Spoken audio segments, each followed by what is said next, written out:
Hindi mo dinilit yan, pauwiin ka namin. Tomorrow, August 8 po, ang release natin. 8 p.m. Okay. Alright, so, first things first. Okay,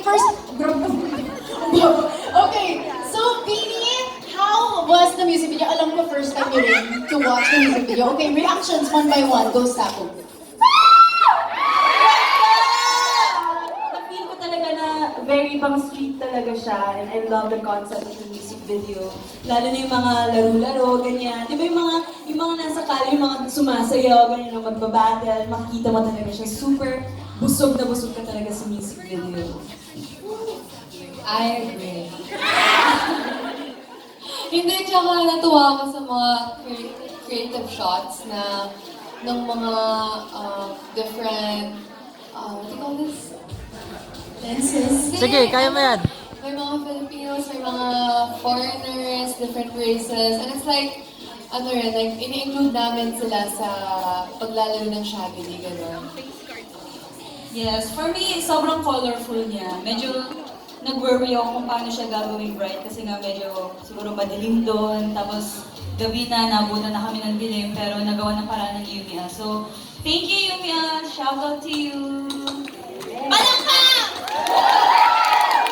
Okay, go ngayon. Me, ako super saya din sa outcome ng music video. Parang walang nasayang na materials, lahat nagamit.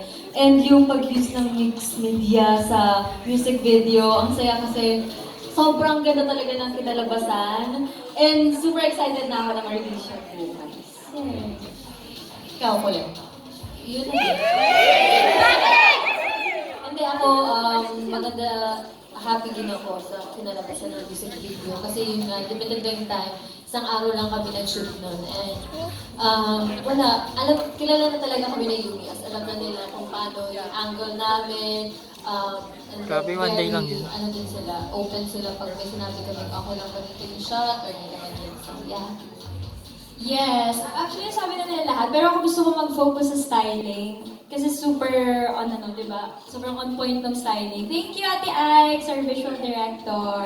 Thank you. And yung buong glam team, grabe. Thank you. Gusto ko din sana mag-comment sa styling, pero yes, ang ganda tingnan ng damit namin, especially pag sumasayaw. So, very nice. Tsaka fun fact, andun si Honey Guys. Wala na, yung Actually, kasi pag sumasayaw kami, andun lang siya. gusto niya lumabas. Yeah. Ako naman, ang ganda po niya. Colorful and parang nag-reflect sa music video yung energy ng Beanie, magulo, masaya, and ayun. Ganda din yung music video. I love it. Congratulations, Beanie! Alam ko na parang after world tour niyo to, Shinood, so I'm sure you guys were very tired. But then, grabe, ang ganda ng music video, guys. Kaya palakpakan po natin ng Nations World Group doing everything. Diba? Kaya congratulations, guys. And ngayon naman, it's time for us to open the floor.